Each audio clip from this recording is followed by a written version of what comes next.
Vox Box Podcast, Episode 33. Tog, you're it. Oh, I'm so sorry about that pun. What is thy bidding, my master? There is great disturbance in the port. The Vox Box Star Wars Podcast, your source for Star Wars comics, news, and more. And now your host, Michael Corley. Welcome back to Vox Box Star Wars Comic Book Podcast. I'm your host, Michael Corley. Thank you so much for tuning in. Today we cover Star Wars number 33. It is titled Saber Clash. We open with the Millennium Falcon. Luke Skywalker, Han Solo, and Chewbacca and the droids have been able to successfully get it out of Mos Eisley, and they're making their way off planet when they notice a mining explorer's ship outside. That is none other than one of the House of Tog ships, and Luke recognizes it as one of the ships that was ferrying TIE fighters back when he found them attacking the rebel base. They see a shuttle going onto the ship, and Luke is thinking that this must be Baron Tog, and that they must find out what is going on, because they saw that they had unleashed a weapon on Tatooine called the Omega Frost, which is able to freeze anything between the two towers,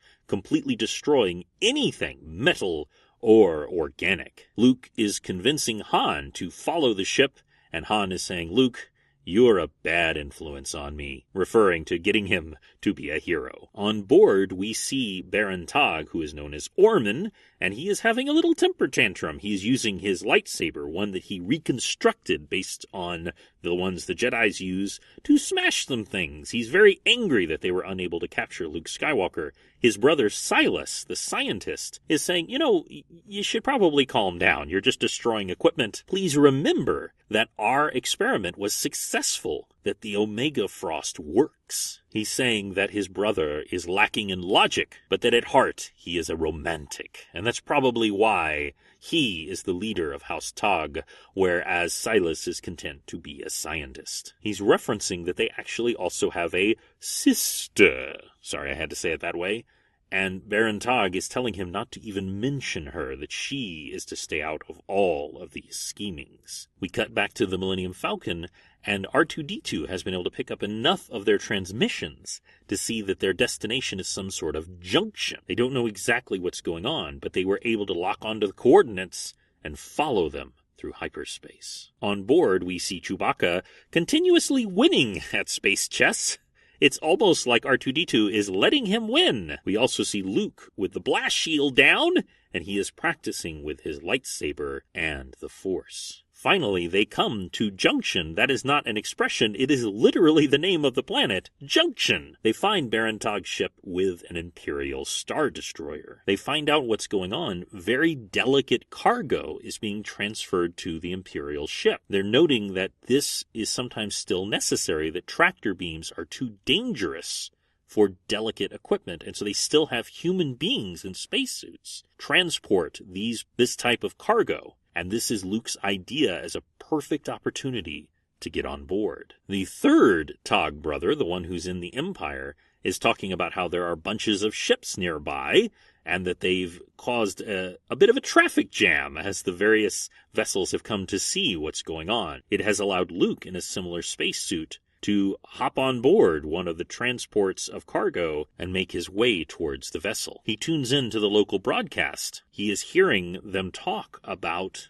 the Omega Frost weapon and how one day they hope to be able to use it against an entire world. As you can imagine, if you froze an entire world, it would kill it just as effectively as the Death Star destroying it. Luke realizes that he has to get this information to the Alliance. He breaks off one of the workers saying, "Hey, no one called break."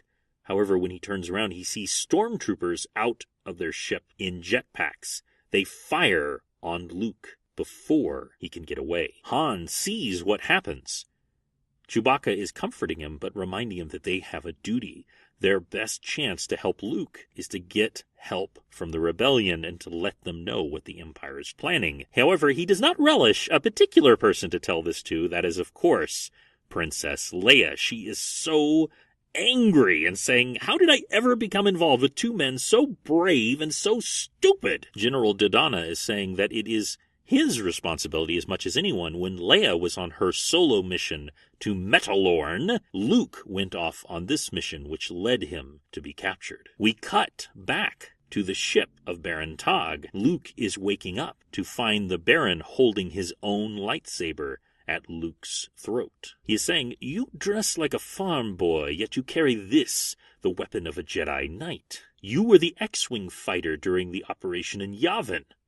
That is when Luke managed to destroy their last giant device of destruction. He is telling Luke that the equipment that they had been transporting to the Imperials is a large-scale version of the Omega Frost conductor towers.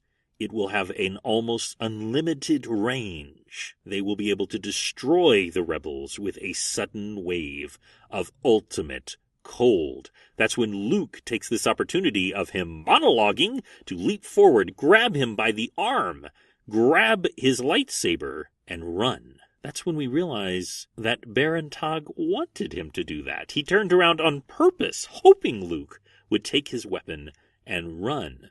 The Baron wants to practice his lightsaber work. He doesn't get to practice against other wielders of lightsabers, and he wants to use Luke as the ultimate practice. Luke has managed to get to the docking bay where there's a TIE fighter. He has already had experience flying TIE fighters when he has to. However, Baron Tog is blocking his way. And that means, ladies and gentlemen, that it's time for... Dramatic reenactment. Unfortunately, Skywalker, there's an obstacle in reaching it. Me. So far, I find you a bit predictable, my young rebel friend. I hope that doesn't extend to wielding the lightsaber. For your sake.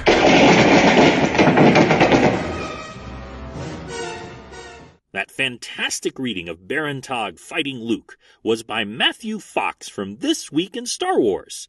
Now in its 5th year, This Week covers the new films to books and comics, collecting, gaming, and everything else. It's your source for all things in a galaxy far, far away. You can find Matthew at thisweekinstarwars.com. Thanks, Matthew. I particularly love that edge you gave at the end of the read. That was awesome. Baron Tog is able to knock Luke Skywalker's lightsaber from his hand. It's laying on the ground. That's when Luke hears a voice in his mind. It's almost like a ghost of Obi-Wan Kenobi is talking to him, saying, "A living foe is different, young Luke, especially if you attempt to fight him his way, consciously matching his moves. Your way must be one of feeling, coming from within, the way of the Force." Baron Tog brings his lightsaber up, and Luke doesn't even seem to be defending himself. But when the Baron tries to attack, Luke somehow blocks it. He is using the Force instead of trying to attack, instead of trying to anticipate the Baron's moves. He is using the Force to let it block for him. This completely surprises Baron Tog and allows Luke to slash his chest. It is a slash so perfect it only cuts the Baron's clothes. The Baron suddenly realizes he is in a fight for his life. Now remember, the Baron does not have the Force. He has, however, been training with a lightsaber for years. Our narrator tells us that Luke's strokes are awkward, unorthodox, coming from no training or principles of fighting systems that Baron has ever encountered. Yet somehow his mind is focused on something beyond the combat. The Baron is saying, "There's more about you than meets the eye, Skywalker. You've a touch of the wizard about you, like that blasted Darth Vader. Time for a new strategy," and he slashes into equipment nearby, knocking out the lights. Of course, the Baron is able to see in the dark with his electronic eyes. He douses his own lightsaber so that only Luke's lightsaber is the source of light. He takes a scrap from his torn shirt and throws it in front of Luke. Luke reacts instinctively, making him unprotected from the Baron as he comes to stab him through Luke's back. But suddenly Luke, sensing with the Force, moves out of the way. It says that the Baron's blade strikes thin air. The target has moved, not stopping with the cutting of the cloth as expected, but continuing the swing in a perfect arc that ends in the face of Baron Tog. Moments later, a TIE fighter heads out. It is piloted by a boy who has learned once again how much he can do with the Force, awakened in him by Obi-Wan Kenobi. When the stormtroopers come to find Baron Tog, he is astonished. He's saying, he didn't kill me. He didn't need to. He controlled his stroke so perfectly, he cut my cyber vision without harming me. He was that good. The Imperials are reporting to Silas, the brother of Baron Tog, saying that the Baron is being treated for shock in the sickbay, and they're asking if they should pursue the rebel. Silas is saying, it's unnecessary. When I learned of the game my brother planned, and I took some precautions. Skywalker ships has no armament, no communication, and just enough fuel to carry him to disaster. Orman is a romantic. I am not. And that ends Star Wars number 33. Will Luke Skywalker die out in the barren reaches of space? Find out in episode 34. You have a wonderful day, and may the Force be with you. No! You failed, Your Highness.